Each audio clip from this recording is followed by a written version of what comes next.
নৰেন্দ্ৰ মোদী হিমন্ত বিশ্ব শৰ্মা নিৰ্বাচন আহিলেই যোগদান কাৰ্যসূচী অনুষ্ঠিত কৰি নিজৰ শক্তি প্ৰদৰ্শন কৰে ৰাজনৈতিক দলসমূহে এই ক্ষেত্ৰত বিটিআৰ নিৰ্বাচনত সঘনাই যোগদান কাৰ্যসূচী অনুষ্ঠিত কৰিছে বিপিএফ আৰু বিজেপিয়ে খালিংদুৱাৰত খহনীয়া ইউপিপিএল সদস্যৰ ধাৰাবাহিক যোগদান বিজেপিত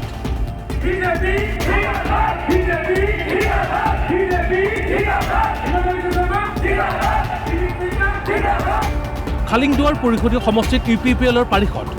দিলীপ বড়ো থকাৰ পিছতো ৰোধ হোৱা নাই খহনীয়া শেহতীয়াকৈ পৰিষদীয় সমষ্টিটোত 200 শতাধিকৰ যোগদান বিজেপিত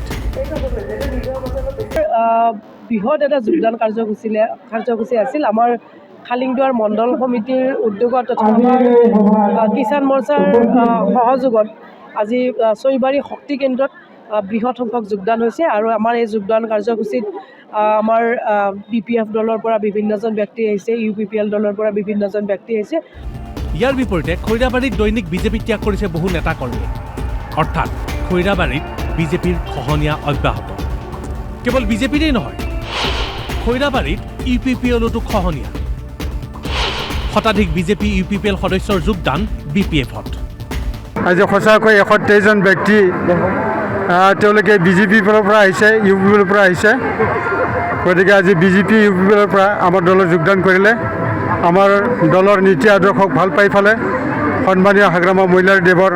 কাম কাজক ভাল দেখাই পাই পেলাই তেওঁলোকে আমাৰ দলৰ লগত যোগদান কৰিলে তেওঁলোকক আমি অশেষ ধন্যবাদ জ্ঞাপন কৰিছোঁ এনে সময়তে হাগ্ৰামা মহিলাৰীৰ দাবী শংকিত হৈ এতিয়া নিৰ্বাচনহে পিছুৱাব বিচাৰিছে প্ৰমোদ বড়োৱে দিল্লীত গৈছে ইউপিপিএল এতিয়া ইলেকশ্যন পিছুৱাব লাগে বুলি এইবিলাক কৈ লাভ দিল্লীত আছে নেকি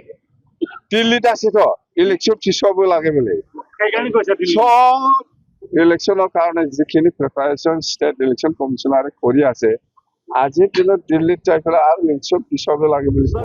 ভেৰগাঁও টংলাৰ পৰা পিংকু কলিতা আৰু ঢেকিয়াজুলিৰ পৰা ভাস্কৰ ডেকা DY365